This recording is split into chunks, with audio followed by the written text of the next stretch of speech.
नमस्कार मित्रांनो, आपल्या सर्वांची चॅनलवर स्वागत आहे. आज आपण एका अनोख्या आणि प्रेरणादायक आर्थिक विषयावर चर्चा करणार आहोत, ज्यामुळे तुमच्या आयुष्यात नक्कीच आर्थिक सकारात्मक बदल घडू शकतात. सुरुवात करूया आजच्या महत्त्वाच्या विषयाला. पैसा हा आपल्या जीवनाचा महत्त्वाचा भाग बनला आहे, पण विचार करा, जर पैसा अस्तित्वात नसता तर आपण व्यवहार कसे केले असते. विकतची कटकट हा शब्द आपण नेहमी ऐकतो, पण त्यामागील मूळ कथा काय आहे? चला या रंजक प्रवासाला सुरुवात करूया, जिथे पैशाचा जन्मही झाला नव्हता आणि व्यवहार होत होते बार्टर पद्धतीने. आजच्या या व्हिडिओत आपण बार्टर म्हणजेच वस्तूंच्या देवाणघेवाणीच्या या प्राचीन पद्धतीचा इतिहास, तिच्या समस्यांपासून ते 1831 मधील रॉबर्ट पोर्टरफिल्ड यांच्या बार्टर थिएटरच्या क्रांतिकारी कल्पनेपर्यंत सविस्तरपणे जाणून घेणार आहोत. तर तयार आहात ना? चला बार्टरच्या या अद्भुत दुनियेत डोकावूया. अच्युत गोडबोले यांच्या अर्थात या पुस्तकातील 3.1 नंबरचे प्रकरण बार्टर आणि कमोडिटी मनी हे आपण पाहणार आहोत. मित्रांनो, या विषयाचे मी 2 भाग केलेले आहेत. त्यातील हा पहिला भाग. आपण जर चॅनलवर नवीन असाल तर चॅनलला सबस्क्राईब करायला विसरू नका. सुरुवात करूया बार्टर आणि कमोडिटी मनी. अमेरिकन टुरिस्टांविषयी बरेचसे विनोद फिरत असतात. एकदा म्हणे असाच एक अमेरिकन प्रवासी त्याच्या बायकोबरोबर इस्रायलमध्ये एके ठिकाणी बसला असताना एक अरब सेल्समन त्यांच्या जवळ आला. आपल्याकडच्या वस्तूचं सेल्स टॉक करूनही त्या जोडप्यानं त्याच्यात काहीच रस न दाखवल्यानं शेवटी त्यानं त्या अमेरिकनाला विचारलं, तुम्ही कुठचे? तो म्हणाला, अमेरिका. त्याच्या बायकोच्या काळ्या केसांकडे आणि ऑलिव्ह रंगाच्या त्वचेकडे बघून तो सेल्समन म्हणाला, पण ही नक्कीच अमेरिकन नाही, मीही अमेरिकनच आहे. ती म्हणाली. मग सेल्समननं तिच्याकडे बघून विचारलं, हा तुझा नवरा का? ती म्हणाली, हो. मग त्या अमेरिकनाला तो म्हणाला, तू तिला मला विकशील तर मी तुला 100 उंट देईन. नवरा बराच काळ शांत बसला.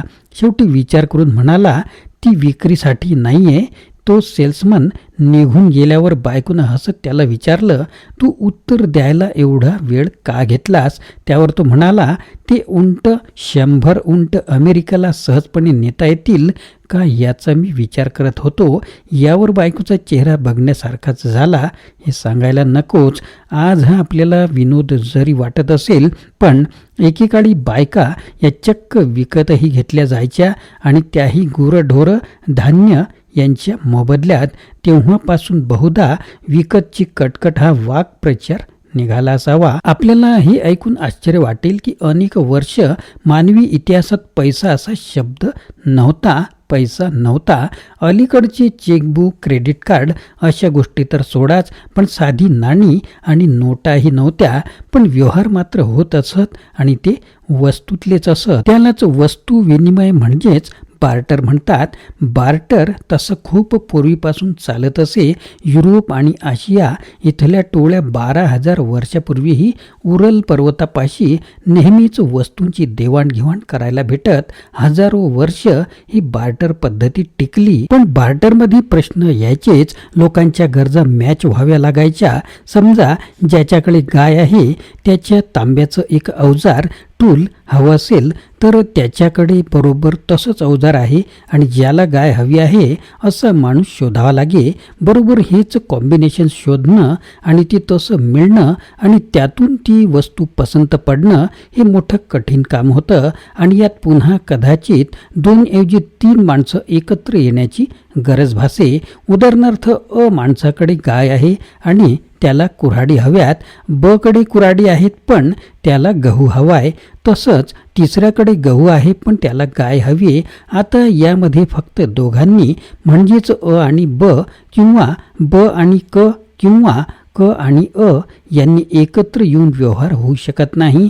या तिघांनी एकत्र यावं लागतं, आणि त्यातून प्रत्येकाला हवी ती वस्तू पसंत पडणं हे एक मोठं दिव्यच होतं. शिवाय या वस्तू मूल्य म्हणजे त्यांची किंमत कशी ठरवायची. उदाहरणार्थ, एक गाय म्हणजे किती कुऱ्हाडी हे कसं ठरवायचं म्हणजे सगळाच गोंधळ होता. कसा? उदाहरणार्थ, समजा मागणी पुरवठ्याच्या दृष्टीनं 2 गायी म्हणजे 7 कुऱ्हाडी अशी तिकिटाची किंमत असली तरी प्रत्यक्षात गाय किंवा कुऱ्हाडी कापून विकणं शक्य नसल्यानं एक गाय म्हणजे 3.5 कुऱ्हाडीऐवजी 3 किंवा 4 कुऱ्हाडी असा दर ठरे.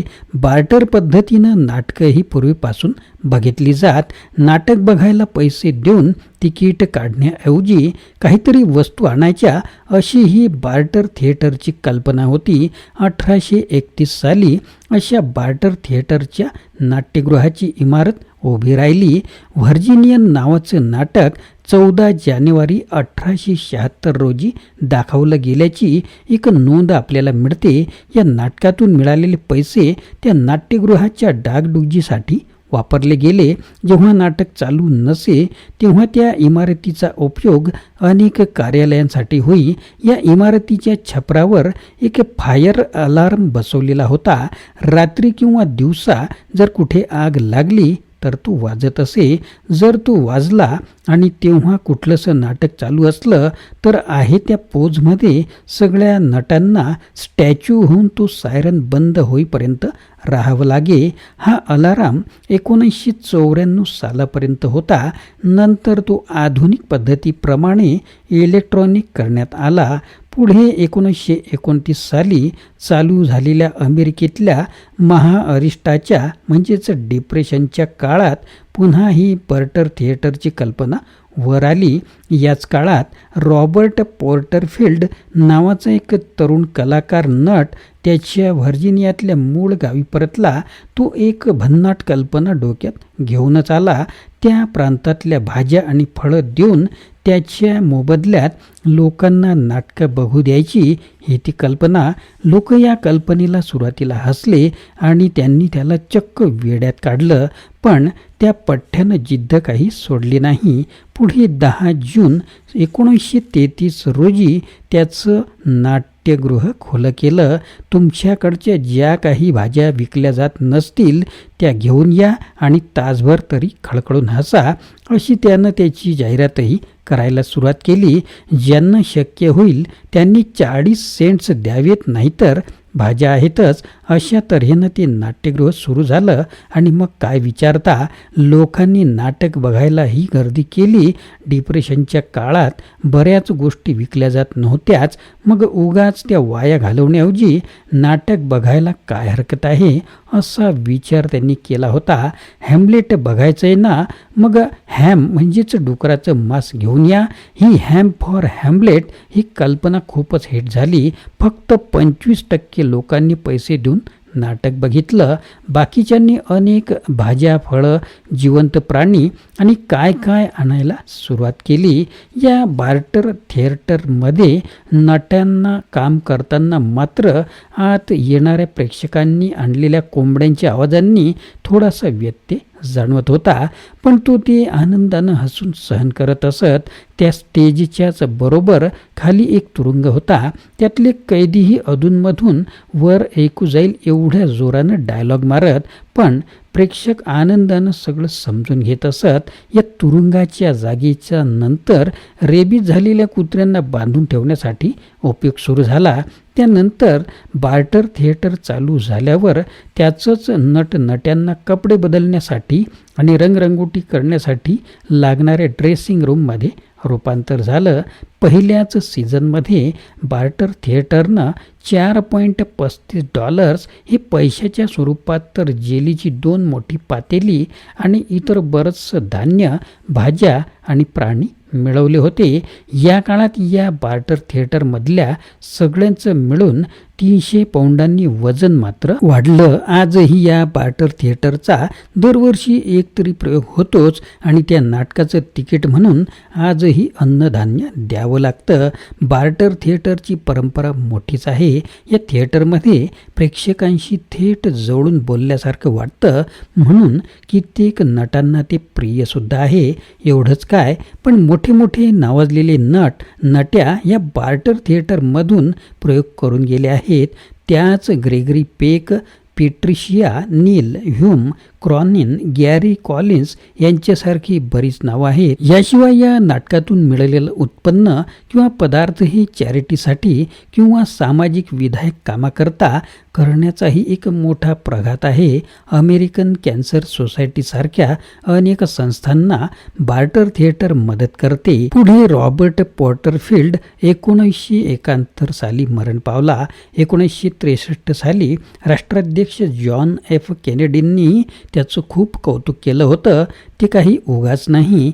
बार्टर अजून पूर्णपणे नष्ट झाला नाही आहे. अजूनही आपण तो क्वचित वापरतोच. कित्येक खेड्यात अजूनही शेतमजुरांना त्यांच्या श्रमाच्या मोबदल्यात धान्य मिळतं. तसंच कित्येक गावातून बोहारणीकडून घासाघीस करून जुन्या कपड्यांच्या मोबदल्यात घेतली जाणारी भांडी हा बार्टरचाच आहे. पण हळूहळू बार्टर मागे पडत गेलं आणि नाणी, नोटा, चेक्स, क्रेडिट कार्ड वगैरे गोष्टी निघाल्या. कालांतरानं इंटरनेटचं युग सुरू झालं आणि बार्टर आता वेगळ्या पद्धतीनं जोरात सुरू झालं. पूर्वी माझ्याकडे गाय असेल आणि धान्य नसेल तर मला बरोबर असा माणूस शोधावा लागे की ज्याच्याकडे धान्य आहे पण गाय नाही, आणि ते फारच अवघड असे. पण आता इंटरनेटवर एक्सचेंज निर्माण झाली. आपल्याकडे जर न विकलेला माल किंवा सेवा असतील तर त्या या एक्सचेंजवर नोंदवायच्या. त्यांच्याबद्दल क्रेडिटही घ्यायचं आणि त्या क्रेडिटचा वापर करून आपल्याला पाहिजे त्या वस्तू एक्सचेंजमधून विकत घ्यायच्या. म्हणजे पुन्हा पैसा यात नाहीच, फक्त वस्तूंची देवाणघेवाण. फक्त फरक हा की या इंटरनेटमुळे कोण काय विकतंय आणि कोणाला काय पाहिजे हे चटकन आणि सतत कळू शकतं. त्यामुळे व्यवहार चटकन पूर्ण होऊ शकतात. यालाच स्वॅपिंग, अदलाबदल असे सुद्धा म्हणतात. या एक्सचेंजवर अनेक कंपन्या त्यांचा न विकला गेलेला माल डिस्काउंटमध्ये विकू शकतात. त्यात इलेक्ट्रॉनिक वस्तूंपासून हॉटेलमधल्या रिकाम्या रूम्स अशा अनेक गोष्टी असतात आणि हा धंदा वाढत आहे. जगाच्या निर्यातीपैकी 25% जास्त व्यापार हा याच पद्धतीनं होतोय. फक्त अमेरिकेत अशी 500हून जास्त एक्सचेंजेस आहेत आणि फक्त अमेरिकेतच बार्टरच्या मार्गानं एकूण व्यवहार $1000 कोटी पेक्षा जास्त 1998 सालीच होता.